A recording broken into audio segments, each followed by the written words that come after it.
ಹಿಂದುಳಿದ ವರ್ಗದ ಆಯೋಗ ನಡೆಸುವಂಥ ಸಮೀಕ್ಷೆಯಲ್ಲಾಗಿರುವಂಥ ಗೊಂದಲ ಮತ್ತು ಆತಂಕದ ಸಂಗತಿಗಳನ್ನು ಬಿಜೆಪಿಯ ನಿಯೋಗ ಇವತ್ತು ಬಂದು ಭೇಟಿ ಮಾಡಿ ಅವರಿಗೆ ಮನವಿಯನ್ನು ಸಲ್ಲಿಸಿದೆ.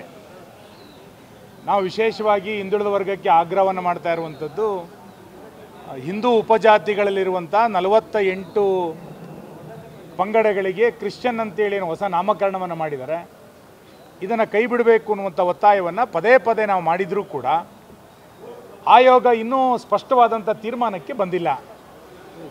ವಿಶೇಷವಾಗಿ ಮೊನ್ನೆ 33 ಉಪಜಾತಿಗಳನ್ನು ಕೈಬಿಟ್ಟು ಪರಿಶಿಷ್ಟ ಜಾತಿ ಪರಿಶಿಷ್ಟ ಪಂಗಡಗಳ ಹೆಸರಿನಲ್ಲಿರುವಂಥ ಕ್ರಿಶ್ಚಿಯನ್ ಪದಗಳನ್ನು ಅವರು ಕೈಬಿಟ್ಟಿಲ್ಲ. ಅದಕ್ಕೆ ಇವತ್ತು ಮನವಿಯನ್ನು ನಾವು ಕೊಟ್ಟಿದ್ದೇವೆ. ಸುಮಾರು 1.5 ಗಂಟೆಗಳ ಕಾಲ ನಡೆದಂಥ ಚರ್ಚೆ, ಮಾತುಕತೆ ಇವೆಲ್ಲವನ್ನೂ ಕೂಡ ನೋಡಿದಾಗ ಆಯೋಗದ ಅಧ್ಯಕ್ಷರ ಮಾತಿನಲ್ಲಿ ವ್ಯರ್ಥ ಆಗುವಂಥದ್ದು, ಆಯೋಗ ಸ್ವತಂತ್ರವಾಗಿ ಏನು ಕೆಲಸವನ್ನು ಮಾಡಬೇಕಾಗಿತ್ತೋ ಆ ರೀತಿ ಮಾಡದೆ ಇನ್ಯಾರೋ ಇದರ ಕೈಗೊಂಬೆಯಾಗಿ ಆಯೋಗ ಕೆಲಸವನ್ನು ಮಾಡ್ತಾ ಇದೆ, ಆಯೋಗವನ್ನು ಇನ್ಯಾರೋ ನಿಯಂತ್ರಣ ಮಾಡ್ತಾ ಇದ್ದಾರೆ ಎನ್ನುವಂಥದ್ದು ಇವತ್ತು ಸ್ಪಷ್ಟ ಆಗಿದೆ. ಅವರು ಭಾಳ ಸ್ಪಷ್ಟವಾಗಿ ಹೇಳಿದರು, 33 ಉಪಜಾತಿಗಳನ್ನು ಬಿಡಬೇಕಾದ್ರೆ ನನಗೆ ರಾಜಕೀಯ ಒತ್ತಡ ಇತ್ತು ಅಂತ ಹೇಳ್ತಾರೆ. ಈಗ 15 ಜಾತಿಗಳನ್ನು ಯಾಕೆ ಕೈ ಬಿಡ್ತಾ ಇಲ್ಲ ಅಂತಂದರೆ ಅದಕ್ಕೆ ಉತ್ತರವನ್ನು ಸ್ಪಷ್ಟವಾಗಿ ಕೊಡ್ತಾ ಇಲ್ಲ. ಅಂದರೆ ದಲಿತರನ್ನು ಮತ್ತು ಪರಿಶಿಷ್ಟ ಪಂಗಡಗಳನ್ನು ಒಳಗೊಳ್ಳುವಂಥ ಜಾತಿಗಳನ್ನು ಅವ್ರು ಕೈ ಬಿಡೋದಿಲ್ಲ, ಉಳಿದಂಥವ್ರನ್ನ ಕೈ ಬಿಟ್ಟಿದ್ದಾರೆ. ಒಂದು ರೀತಿ ಆಯೋಗಕ್ಕೆ ಯಾರೋ ಇನ್ನೊಬ್ಬರು ಇದರ ನಿಯಂತ್ರಣವನ್ನು ಮಾಡ್ತಾ ಇಡೀ ಸಮೀಕ್ಷೆಯನ್ನು ಮಾಡುವಂಥ ಹುನ್ನಾರವನ್ನು ಇವತ್ತು ನಡೆಸ್ತಾ ಇರುವಂಥದ್ದು ಸರಿಯಲ್ಲ. ಆಯೋಗ ಸ್ವತಂತ್ರವಾಗಿ ಕೆಲಸವನ್ನು ಮಾಡಬೇಕು. ನನಗನ್ಸಿದ್ದು, ಕಾಂತರಾಜು ವರದಿಯನ್ನು ಸರ್ಕಾರ ತೆಗೆದುಕೊಂಡಿಲ್ಲ, ಆದರೆ ಇವರು ಹೇಳ್ತಾರೆ ಕಾಂತರಾಜು ಆಯೋಗದ ವರದಿಯಲ್ಲಿದ್ದಂಥ ಜಾತಿಗಳನ್ನು ತೆಗೆದುಕೊಂಡಿದ್ದೀವಿ ಅಂತೇಳಿ ಒಂದು ಗೊಂದಲದ ಹೇಳಿಕೆಯನ್ನು ಇವರು ಕೊಡ್ತಾರೆ. 1400 ಪಟ್ಟಿಯನ್ನು ಅಧಿಕೃತವಾಗಿ ಅವರೇ ಪ್ರಕಟ ಮಾಡಿದರು, ಈಗ ಅದರ ಔಚಿತ್ಯ ಏನಿಲ್ಲ ಅಂತ ಅವರೇ ಮತ್ತೊಂದು ಸರಿ ಹೇಳ್ತಾರೆ. ಒಟ್ಟಾರೆ ಒಂದು ಗೊಂದಲದ ವಾತಾವರಣವನ್ನು ಆಯೋಗವೇ ಸ್ವತಃ ಸೃಷ್ಟಿ ಮಾಡ್ತಾ ಇರುವಂಥದ್ದು ಸರಿಯಲ್ಲ. ಈ ಸಮೀಕ್ಷೆ ಕರ್ನಾಟಕದ ಆಡಳಿತಕ್ಕೆ ಉಪಯೋಗ ಆಗಬೇಕು ಅಂತೇಳಿ ಈ ಸಮೀಕ್ಷೆ ಇರೋದು, ಆದರೆ ಇನ್ಯಾವುದೋ ರಾಜಕೀಯ ಉಪಯೋಗಕ್ಕೆ ಈ ಸಮೀಕ್ಷೆ ಬಳಕೆ ಆಗಬಾರ್ದು. ಆದರೆ ಇವತ್ತಿನ ಒಟ್ಟು ಸಮೀಕ್ಷೆಯ ವಾತಾವರಣವನ್ನು ನೋಡಿದರೆ ನೇರವಾಗಿ ಸಿದ್ದರಾಮಯ್ಯನವರ ರಾಜಕೀಯಕ್ಕೆ ಮಾತ್ರ ಇದು ಬಳಕೆ ಆಗ್ತಾ ಇದೆ. ಇದು ರಾಜ್ಯದ ಹಿತದೃಷ್ಟಿಯಿಂದ ಬಳಕೆ ಆಗ್ತಾ ಇದೆ ಅಂತ ಅನ್ನಿಸ್ತಾ ಇಲ್ಲ.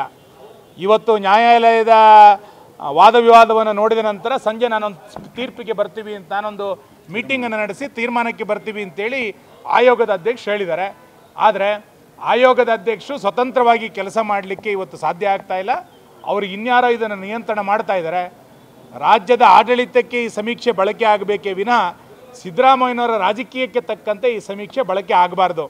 ನನಗೆ ಪ್ರಬಲವಾಗಿ ಅನ್ನಿಸ್ತಾ ಇರೋದು, ಕಳೆದ 15 ದಿನಗಳ ಒಟ್ಟು ವಾತಾವರಣವನ್ನು ನೋಡಿದಾಗ ಕಾಂತರಾಜು ಆಯೋಗದಂತೆ ಈ ಆಯೋಗದ ವರದಿಯನ್ನು ಕೂಡ ನಿಷ್ಕ್ರಿಯಗೊಳಿಸುವಂಥ ಮತ್ತೊಂದು ವರದಿ ಅಷ್ಟೇ ಇದು.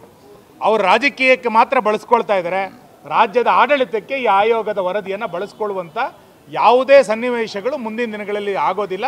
ಮತ್ತೊಂದು ವರದಿಯನ್ನು ನಿರ್ಲಕ್ಷ್ಯ ಮಾಡುವಂಥ ಪ್ರಯತ್ನವನ್ನು ಸಿದ್ದರಾಮಯ್ಯನವರು ಈ ವರದಿಯ ಮುಖಾಂತರ ಮಾಡಲಿಕ್ಕೆ ಹೊರಟಿದ್ದಾರೆ ಅಷ್ಟೇ.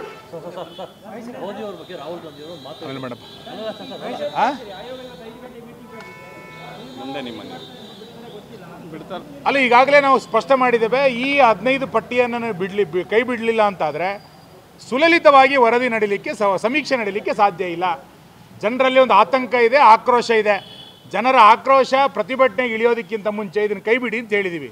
ಇದನ್ನು ಮೊಂಡುವಾದವನ್ನು ಇಟ್ಟುಕೊಂಡು ಇದೇ ರೀತಿ ಸಮೀಕ್ಷೆಯನ್ನು ಮಾಡಿದರೆ ಒಂದು ಸುಲಲಿತವಾದಂಥ ಸಮೀಕ್ಷೆ ಕರ್ನಾಟಕದಲ್ಲಿ ಆಗಲಿಕ್ಕೆ ಸಾಧ್ಯ ಇಲ್ಲ. ಪ್ರತಿಭಟನೆಯ ನಡುವೆ, ಆಕ್ರೋಶದ ನಡುವೆ, ಧರಣಿಯ ನಡುವೆ ಪ್ರತಿಭಟನೆ ಆಗುತ್ತೆ. ಅದಕ್ಕೆ ಆಯೋಗ ಅವಕಾಶವನ್ನು ಮಾಡಿಕೊಡ್ಬಾರ್ದು ಅಂತ ನಾವು ಆಗ್ರಹ ಮಾಡ್ತೇವೆ.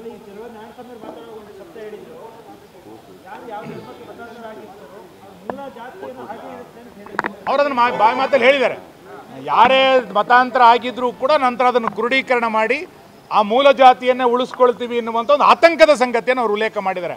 ಅಂದರೆ ಇದು ಸರ್ಕಾರದ ನಿರ್ದೇಶನಂತೆ ಅವರು ಹೇಳ್ತಾ ಇದ್ದಾರೋ ಸ್ವತಃ ಅವರು ಹೇಳ್ತಾ ಇದ್ದಾರೆ ಅನ್ನೋದು ಮುಂದಿನ ದಿನಗಳಲ್ಲಿ ಸ್ಪಷ್ಟ ಮಾಡಬೇಕು. ಅಂದರೆ ಯಾರು ಮತಾಂತರ ಆಗಿದ್ರೂ ಕೂಡ ಮೂಲ ಜಾತಿಯಲ್ಲೇ ಮೀಸಲಾತಿಯನ್ನು ಮುಂದುವರಿಸಬೇಕು ಅನ್ನುವಂಥ ಒಂದು ಪರೋಕ್ಷವಾದಂಥ ಸಂದೇಶವನ್ನು ಇವತ್ತು ಆಯೋಗದ ಅಧ್ಯಕ್ಷರು ಕೊಟ್ಟಿರುವಂಥದ್ದು ಇಡೀ ಮೀಸಲಾತಿಯನ್ನು ಏರುಪೇರು ಮಾಡುವಂಥ ಒಂದು ಹುನ್ನಾರವನ್ನು ಸರ್ಕಾರ ಮಾಡ್ತಾ ಇರುವಂಥದ್ದು ಸ್ಪಷ್ಟ ಇದೆ ಇವತ್ತು.